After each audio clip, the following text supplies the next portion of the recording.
तो भाई मैंने आपको बताया था कि जो हिंदी दिवस है वो कब मनाते हैं बताओ? 14 सितंबर। और जो विश्व हिंदी दिवस है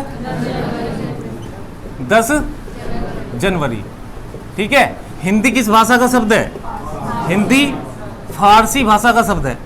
फारसी भाषा का शब्द है हिंदी।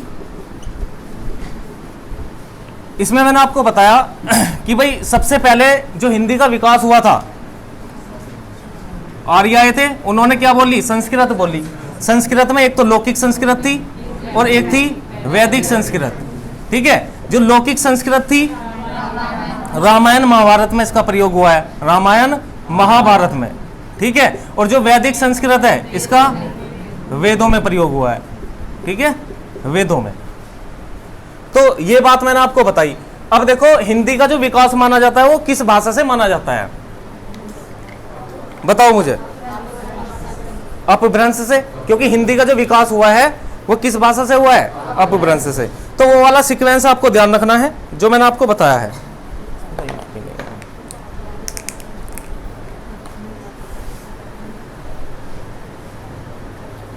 तो खाली है।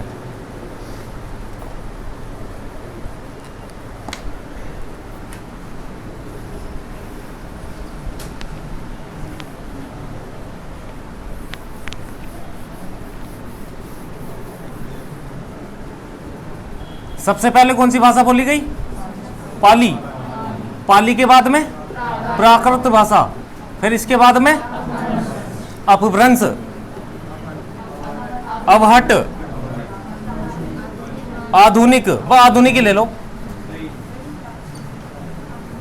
हाँ, आधुनिक या नई भाषा। प्राचीन बताया था इससे पहले मैंने आपको। ठीक है। तो वो प्राचीन इसको ही बोला, इसे प्राचीन भाषा भी बोला। किन्होंने बोला बताओ? श्री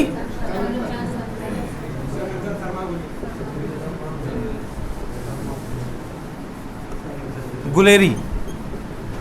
ठीक है, ये नाम बताया था आपको मैंने। अपभ्रंश और आधुनिक के बीच की कड़ी किसे माना जाता है? अवहट को माना जाता है। अपभ्रंश से ही किसका विकास हुआ है भाई बताओ?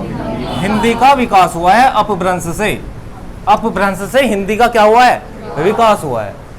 तो ये चीज मैंने आपको बताई है। यहां से क्वेश्चन पूछा जाता है। देखो ये पाली भाषा आपको बताइए कौन किसने उपदेश दिए पाली भाषा में? गौतम बुद्ध ने। गौतम बुद्ध ने पाली भाषा में उपदेश दिए। और ये प्राकृत भाषा में किसने दिए बताओ? महावीर स्वामी। ठीक है। तो ये भी क्वेश्चन आता है पेपर में कि बताओ पाली भाषा में उपदेश किसने दिए? तो किसने दिए? गौतम बुद्ध ने। ये आपको हिस्ट्री में आप पढ़ोगे। ठीक है। और प्राकृत भाषा में उपदेश किसने दिए? महावीर स्वामी। ठीक है। तो ये आपको ध्यान रखना है। ये जो चीज है, हिंदी का विकास किससे माना जाता है? अपभ्रंश से माना जाता है। प्राचीन भाषा किसे कहा गया है? अवहट को ही माना गया है। ठीक है। आधुनिक भाषा या नई, नई हिंदी। ठीक है, नई हिंदी या आधुनिक हिंदी। ठीक है। इसके बाद में अवहट के बाद में तो आपसे क्वेश्चन इस तरह से आएगा, अपभ्रंश और आधुनिक हिंदी या नई हिंदी की बीच की कड़ी किसे कहा जाता है? बोलो? अवहट को। तो सिंपल सी बात है। ठीक है। तो बात क्लियर है भाई। और ये चीज मैंने आपको बताई भी है पिछली क्लास में। मिटा दे से ये नोट कर रहे हो?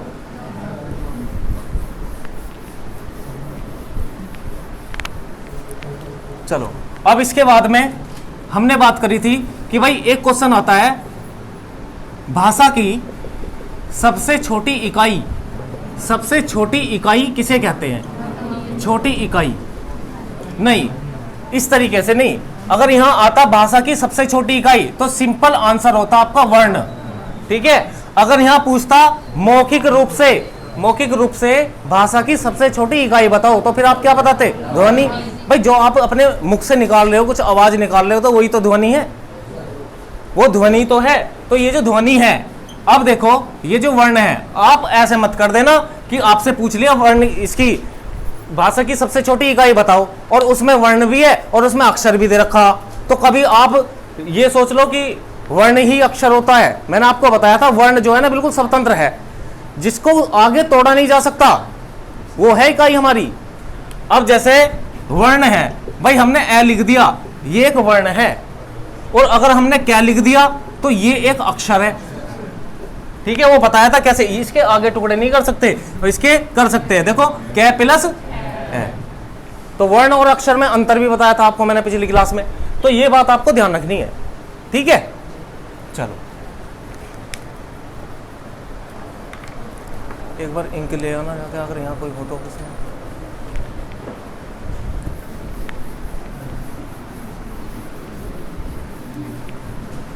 इसके बाद हम चल रहे थे भाई, देखो हिंदी में हमारा जो टॉपिक है वो है वर्णमाला।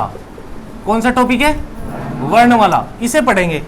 इसमें हम दो चीजों को पढ़ते हैं, एक तो स्वर और दूसरा व्यंजन।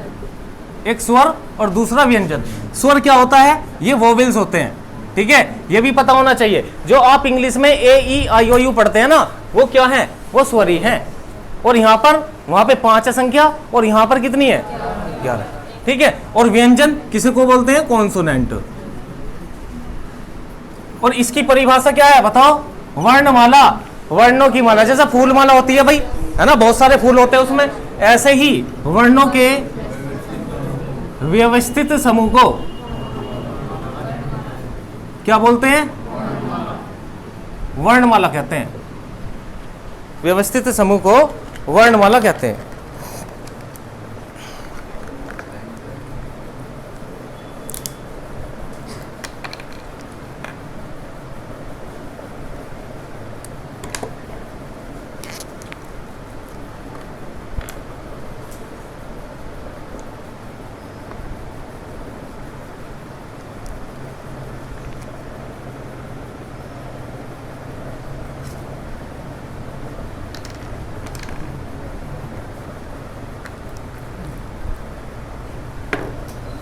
अब अगला हेडिंग है वर्णमाला के, मतलब स्वर के। पहले ये पढ़ेंगे हम स्वर, और स्वर में हम जानेंगे कि स्वर किसको कहते हैं। देखो, जो स्वतंत्र रूप से बोले जाते हैं उसको क्या बोलते हैं हम? स्वर कहते हैं। भाई इनकी संख्या कितनी बताओ? 11। अगर यहां लेखन के आधार पर कहता तो कितनी? लेखन के आधार पर तो कितनी होती है? 13। ठीक है,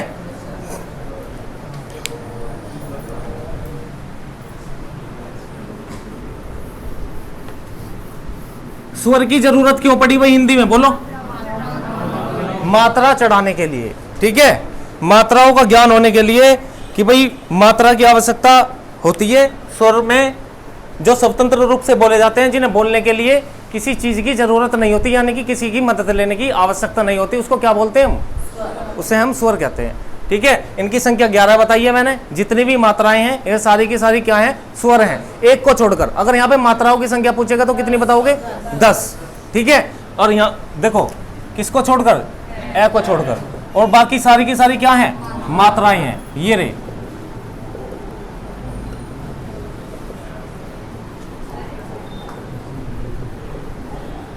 हाँ हो गया 11। ठीक है, तो ये है। ठीक है, इसको छोड़कर बाकी सारी की सारी मात्राएं हैं, और मात्राओं के बारे में मैंने आपको खूब अच्छे से बता रखा है पहले से ही। ठीक है ना, तो अब जो है स्वर के भेद जानेंगे हम। स्वर के भेद,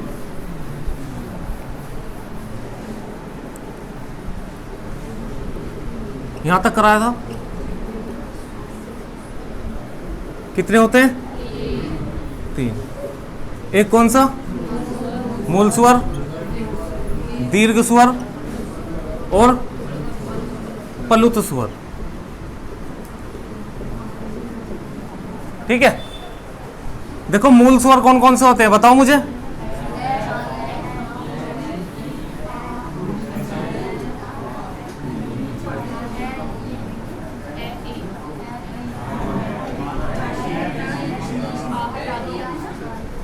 कैसे करवा रहे हो तुम?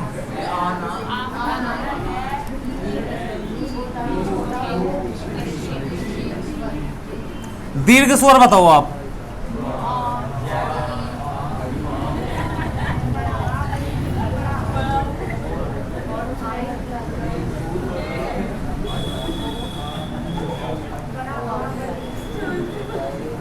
भाई बात मत करो, इसको उतार लो, ठीक है, सीरियस हो गए। हिंदी में जब गलत होता है ना तो छोटी सी गलती गलत हो जाती है, तो बड़े सीरियस होकर पढ़ना। ये कोई जिसने पढ़ लिया वो आसान चीज थोड़ी ना है, जितनी ज्यादा प्रैक्टिस होगी उतना ही बढ़िया हो पाएगी हिंदी। और ये हिंदी इस बार इस तरीके से है कि चाहे आप UPSI, UP police, SSC GD, ठीक है, जिसमें भी हिंदी आती है वो इस बार कुछ नहीं छुड़वाना, पूरी डिटेल में।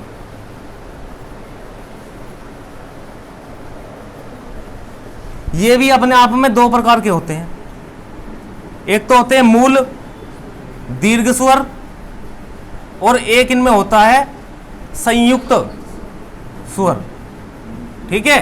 देखो दीर्घ स्वर की संख्या कितनी, 7। अब यहां इनकी जो संख्या होगी ना वो मूल स्वर में कौन कौन से आ जाएंगी,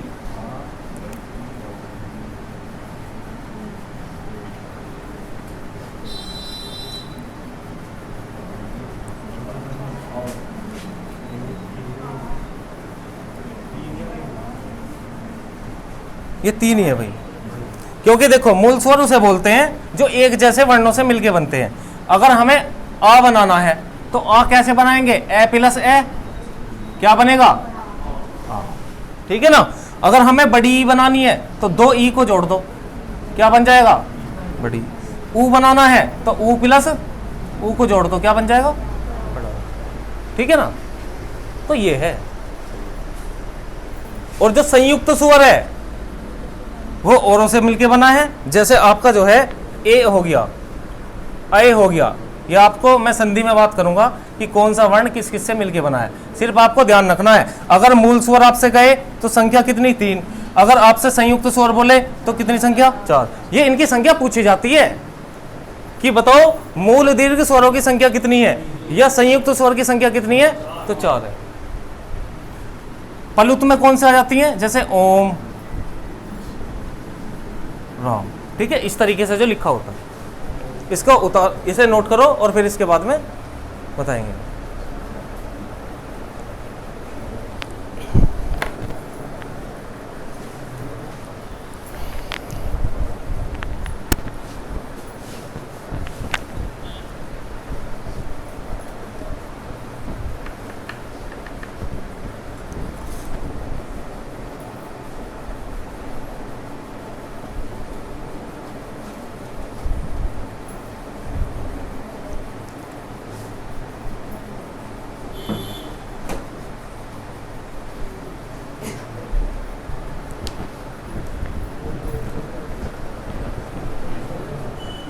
दिख नहीं रहा, चलो कोई ना।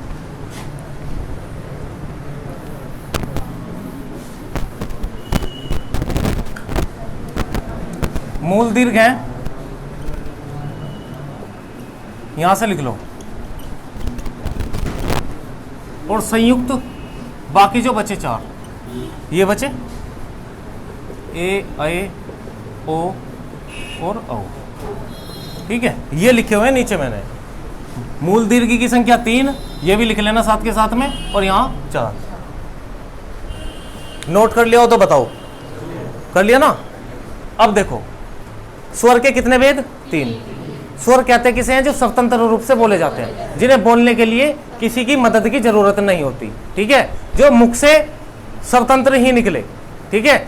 मुख से निकलने वाले शब्द जिन्हें बोलने के लिए किसी भी अक्षर की मदद लेने की जरूरत नहीं होती, उनको हम क्या कहते हैं, स्वर कहते हैं, ठीक है। ये कितने प्रकार के होते हैं, इसके भेद कितने हैं, 3 है। यानी कि स्वर जो बना है वो किस किस से मिलकर बना है, मूल स्वर, दीर्घ स्वर और पलु स्वर। अगर आप यहां भी काउंट करेंगे ना भाई, यहां भी काउंट करेंगे तो यहां 7 और 4 कितने बैठेंगे, 11 ही बैठ गए, और इन्हें ही हमने 2 भागों में तोड़ दिया। अब देखो मूल स्वर अगर मैं इसकी परिभाषा की बात करूं, जिन्हें बोलने के लिए बहुत कम समय लगे उसको क्या कहेंगे हम, मूल स्वर कहेंगे। कम समय लग रहा है नहीं, बताओ ए बोल के देखो, ए, बुरानी, ई, ऊ, ऋषि, ठीक है। इससे दुगुना समय, ध्यान से सुनना, इससे 2 गुना समय जो लगेगा वो क्या कहलाएगा, दीर्घ स्वर कहलाएगा, आ, क्योंकि इसमें मात्रा चढ़ गई ना, बड़ी ई, औ, ए, ठीक है। अब ये भी कितने प्रकार के, ये भी 2 प्रकार के। 2 प्रकार कौन सा, जैसे मूल स्वर छोटे हो गए, यानी कि जो एक ही जैसे शब्द वर्ण से मिलके बने वो है मूल स्वर, मूल दीर्घ स्वर एक ही वर्ण से बनना चाहिए। अब यहां पर जो है अलग अलग वर्ण से बनेंगे ये, अब संधि में बताऊंगा कि कैसे कैसे बनते हैं, ए, ऐ, ओ और औ, ठीक है। अब देखो इसमें कम समय लग रहा है, इसमें दुगुना लग रहा है, इससे 3 गुना समय किसमें लग रहा है, पलुस स्वर में।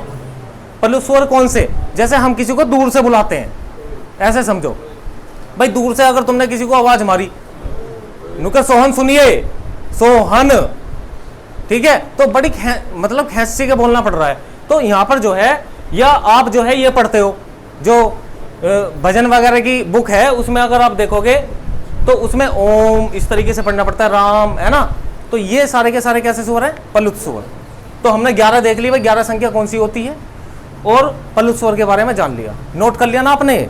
चलो नेक्स्ट चलते हैं।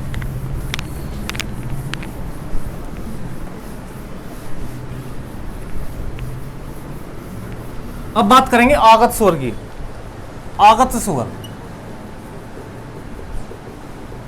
आगत देखो नाम से ही पता चल रहा है, आगत मतलब आए हुए, आगत का मतलब क्या है, आए हुए स्वर। अब ये आए हुए स्वर को हम क्या बोलते हैं, आगत स्वर कहते हैं। देखो आपने देखा होगा, जैसे हम डॉक्टर पे ऐसे लगाते हैं, पहले जब ये नहीं लगता था ना तो हम जो है ऐसे बोलते थे डॉक्टर, है ना, डॉक्टर। भाई गांव में अगर कोई बीमार हो जाए तो अब भी कहें बड़े बुड्ढे, भाई डॉक्टर को लिया बुला के, और जो अब थोड़ा पढ़ा लिखा है वो क्या कहेगा, डॉक्टर, क्या है ना, ऐसी डॉक्टर। अब जैसे टॉफी, और टॉफी पे इस तरह की मात्रा लगती है, तो अब हम इसको क्या बोलते हैं, टॉफी। हालांकि भाई ओ की मात्रा थोड़ी लग रही, जो हम इसे टॉफी कहेंगे ऐसे, बस इस पे क्या लगा रहे हैं हम, आगत स्वर लगा रहे हैं। तो ये क्या है, ये आगत स्वर है। आपसे पता किस तरीके से क्वेश्चन देगा, निम्नलिखित में से आगत स्वर बताओ, और उसमें से आपको जो है ये दे दिए, ये शब्द दे दिए पूरे, तो आपको छांटना है कि कौन सा आगत है। तो ये वाली मात्रा, उसका बिंदी का भी ध्यान रखना, अगर ऐसे लगा दिया तो ये चंद बिंदी हो जाएगी, केवल बिंदी नहीं है इसमें, ऐसे ही खिंचा हुआ है, ठीक है। चलो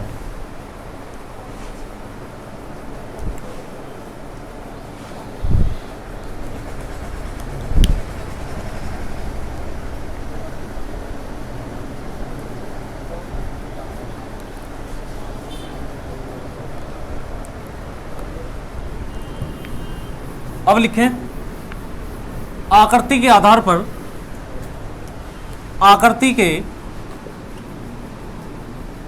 आधार पर स्वर, आकृति के आधार पर 2 प्रकार के होते हैं भाई, एक तो वृत्ताकार, वृत्ताकार, और दूसरे अवृत्ताकार। वृत्ताकार और अवृत्ताकार।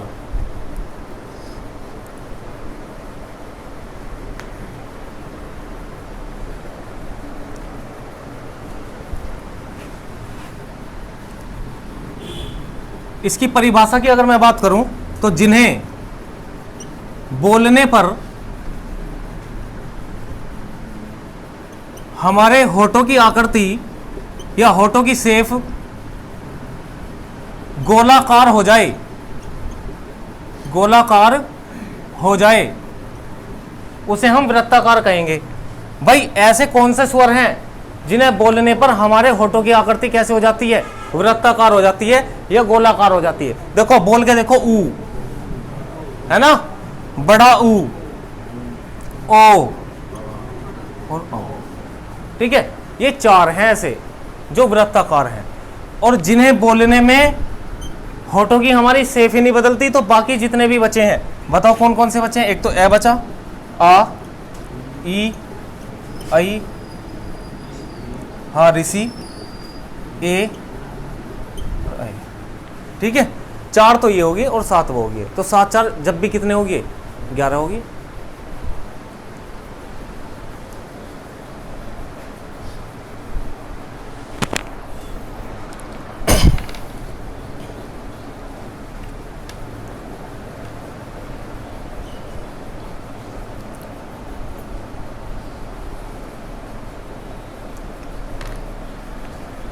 आकृति के आधार पर कितने स्वर होते हैं? 2। इनकी संख्या कितनी है? 2। वृत्ताकार और अवृत्ताकार। ये बात समझ में आई आपके? भाई याद रखने वाली तो बात है, यही तो शब्द याद रखने हैं तुम्हें, ठीक है। और ये 4 कि बोलने पर जिनकी शेप कैसी हो जाती है, हाँ, ये आप जो है अनुभव भी कर सकते हो, मतलब महसूस भी कर सकते हो इन वर्णों को, तो ठीक है। और बाकी जितने भी बचे वे कैसे हैं? अवृत्ताकार है, सिंपल। चलो, तो आकृति के आधार पर देख लिए। अब नेक्स्ट देखेंगे जीवा के आधार पर। लिखो, जीवा के आधार पर स्वर, यहां पर लिखेंगे कितने होते हैं? 3। जीवा के आधार पर स्वर 3 होते हैं। देखो, ये बना दी आपकी जीव, और यहां पर इसको बोलते हैं अग्रस्वर, बीच वाले को बोलते हैं मध्य स्वर, और सबसे पीछे बोलते हैं पश्च स्वर, ठीक है। पहले आप ये डायग्राम बनाओ, उसके बाद में फिर ये बताता हूं कि कौन कौन से स्वर हैं।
यहां तक तो दिख रहा होगा उसमें।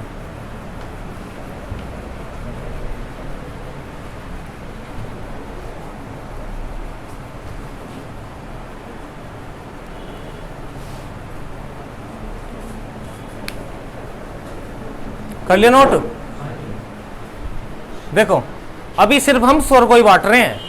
आपने देखा होगा अब तक मैंने जितने भी आपको बात बताई है, जैसे आकृति के आधार पर बताई हो या स्वर के भेद बताई हो, वे 11 के 11 ही डिवाइड हुए हैं, है ना। हालांकि लेखन के आधार पर कितने होती है संख्या? 13, लेकिन हमने इन 11 को डिवाइड करा है। अब हमने जीवा के आधार पर देखा। जीवा का मतलब होता है जीव, ये रही जीव, है ना, जीव बना दी हमने।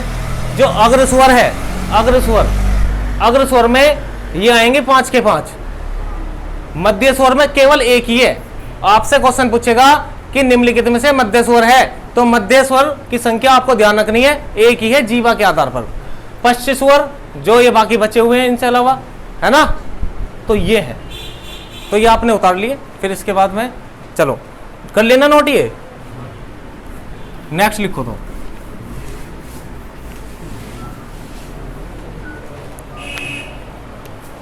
मुख आकृति के आधार पर स्वर के भेद। मुख आकृति के आधार पर स्वर के भेद। मुख आकृति के आधार पर स्वर के भेद। संवृत्त स्वर,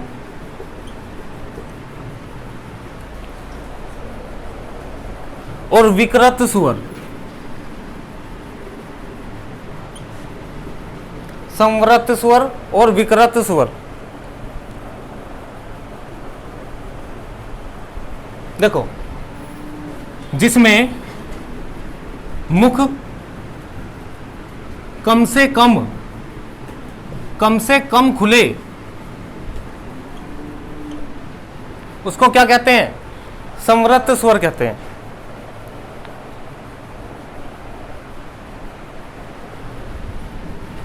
जैसे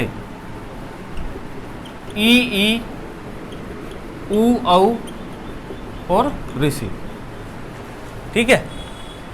बोल के देख लेना, जो मुख है हमारा वो कम से कम ही खुलेगा इसमें। जितनी भी बड़ी मात्राएं होती है, देखो वैसे ही बता रहा हूं मैं आपको, सुनो पहले, इसे नोट बाद में करना। जितनी बड़ी मात्रा, जितनी छोटी मात्रा होती है उसे आप बोल लोगे ना तो उसमें कम ही समय लगेगा, मुख तुम्हारा कम ही खुलेगा। जैसे ए बोल लो तो ए आराम से बोल दोगे तुम, तो मुख कम खुला। और इसके अलावा जितने भी स्वर बचे हैं वो किस में आ जाएंगे, विकृत में। अब इसकी परिभाषा क्या होगी, जिसमें मुख ज्यादा खुलता है, ज्यादा खुलता है, वो क्या है, वो है विकृत। अब इसके अलावा जितने भी बचे जैसे या, वे कौन कौन से हैं,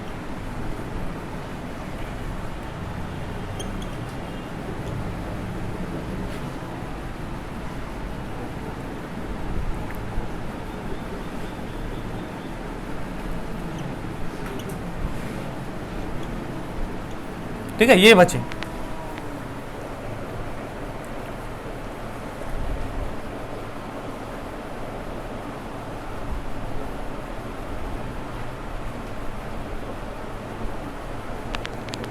सॉरी भाई, इस वाले में विकृत में ना ज्यादा से ज्यादा लेना है मैं, तो ज्यादा से ज्यादा सिर्फ किस में आएगा, इसमें आएगा, इसमें। ठीक है, केवल ये क्या होगा, आ। तो विकृत स्वर कौन सा होगा, आ, क्योंकि ये बड़ी मात्रा का है। हाँ, इसमें जो है मुख हमारा ज्यादा से ज्यादा खुलता है आ बोलने में। ठीक है, अभी और देखेंगे ना इसमें हम। और संवृत स्वर जिसमें मुख बहुत कम खुले, तो ये वाली ये मात्राएं हैं। लिखा आपने,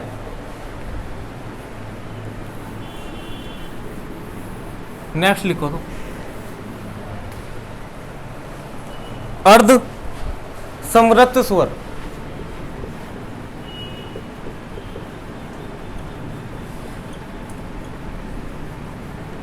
अर्ध संवृत स्वर। डायरेक्ट बता रहा हूं वर्ण कौन कौन से हैं, एक तो ए और एक ओ। ठीक है, ये अर्ध संवृत स्वर है, बस जिसमें मुख कम से कम खुले, है ना, और इसमें इससे भी आधा खुलता है। अर्ध का मतलब है आधा, संवृत से भी आधा, तो इसमें किसमें, ए और ओ में। ठीक है, नेक्स्ट देखेंगे,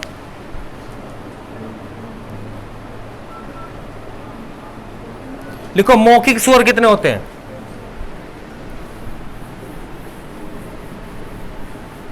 मौखिक स्वर, देखो भाई, अगर मौखिक रूप से आपसे कहे 11, या केवल ये है मौखिक स्वर 11। ठीक है, आपसे कहे स्वर की संख्या, तब भी बतानी है कितनी, 11। ठीक है, आपसे कहे कुल स्वर, या लेखन के आधार पर, लेखन के आधार पर, फिर कितनी बतानी है आपको, 13। ठीक है, तो इसमें गड़बड़ मत कर देना आप। ज्यादातर जो आंसर होता है ना इसका 90%, वो 11 ही आंसर होता है।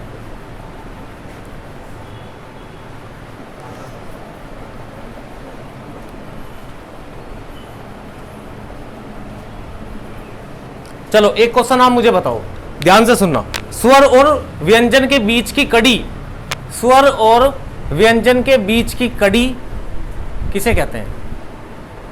ध्यान से सोच के इसका आंसर देना आपको। स्वर और व्यंजन के बीच की कड़ी किसे कहते हैं? शाबाश, शिवानी ने सही आंसर दिया है, अयोग। वाह, ठीक है, इस क्वेश्चन को लिख लो, आया हुआ क्वेश्चन है तो देख लो। मतलब वैसे तो तुम्हारे सारे कॉन्सेप्ट क्लियर हैं, वैसे तुमने पढ़ रखा है। अगर कोई टॉपिक पढ़ रखा है और उससे क्वेश्चन गलत हो रहे हैं ना, तो फिर बेकार है वो, है ना। तो उसे जो है दोबारा से पढ़ने की आवश्यकता है।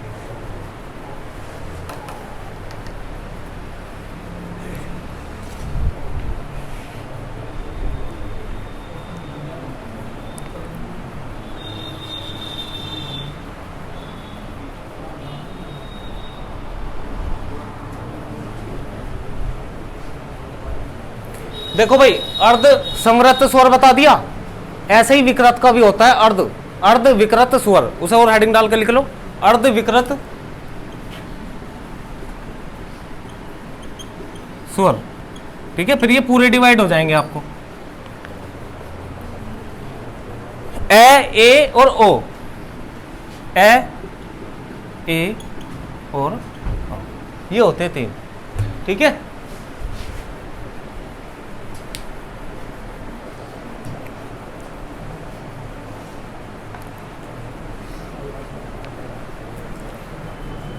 नेक्स्ट हेडिंग डालो।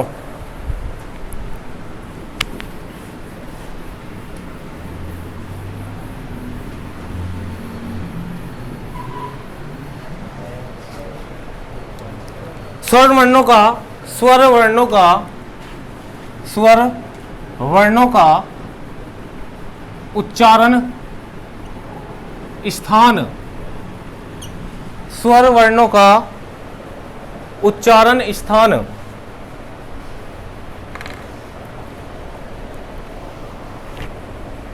लिखो कंठ, तालु, ओष्ठ, ओष्ठ। लिखो, पहले से नोट करो फिर बताएंगे। कंठ तालव्य, कंठ तालव्य, कंठोष्ठ, मूर्धन्य, मूर्धन्य,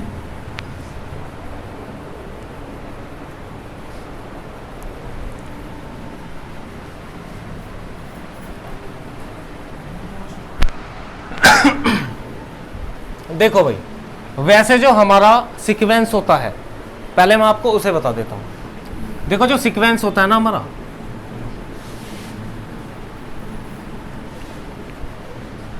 लो ये बना दिया हमने कंठ। ये गले की हड्डी से उभरी हुई है ना, क्या नाम है बताओ इस हड्डी का? मतलब बायोलॉजी में तुम्हें पढ़ा रखा है?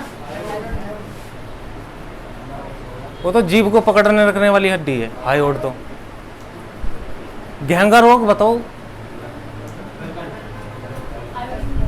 आयोडीन की कमी से कहां पर होता है? गले में। और गले में तो बोल सी लटक जाती है, कहां लटकती हैं? यही तो होती है भाई। पहले सबसे ज्यादा रोग ये चलता था, ब्लैक एंड व्हाइट टीवी पे इसी का ऐड आता था सबसे पहले। हाँ जी, अब तो ये बहुत कम हो गया घेंगा रोग। घेंगे रोग को ही हम गलकंड रोग कहते हैं, ठीक है। तो ये जो थायराइड ग्रंथि है, इसको ही प्रभावित करता है। तो चलो यहां आ जाओ आप हिंदी में। ये चेहरा तो समझ में आ रहा है किसका है? चलो, ये मानव का है, ठीक है क्या? अच्छा, नाक तो ऊपर होगी भाई, यानी कि ड्राइंग अच्छी नहीं हुई है।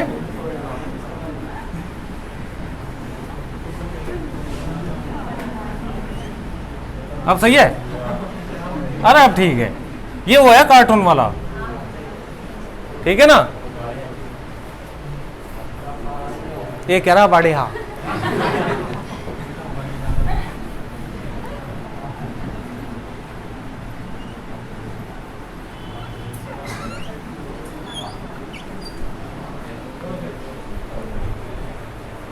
एक बार बना दिया, वैसे मिटाने की आदत नहीं है, मैं एक बार में सही बना देता हूं। ये देखो, ये क्या है हमारा? कंठ। जो आवाज निकलती है ना, वो कहां से निकलती है? कंठ से निकलती है, ठीक है। कंठ मतलब गले से निकलती है भाई। अब कंठ से निकलने के बाद में ये जो ऊपर है, ऊपर की तरफ, सबसे ऊपर की तरफ, ये क्या है? ये तालु है, ठीक है। ये सबसे ऊपर की तरफ क्या है? तालु। भाई जलती हुई तिल्ली, इनका ऐसे जलती हुई तिल्ली दे दूं और मुंह भी नहीं फूकेगा। तो सबसे ऊंचाई पे जो स्थित है ना, वो क्या है? स्थित बता रहा हूं, ज्योग्राफी की याद आ गई, ठीक है। तो वो क्या है? तालु है। अब ये सबसे पहले जो आवाज आप निकालोगे ना, कुछ भी बोलोगे, वो सीधी पहले किस पे जाएगी? तालु पे। तालु के बाद में आप बिल्कुल इसके सारे सारे आओ, बताओ।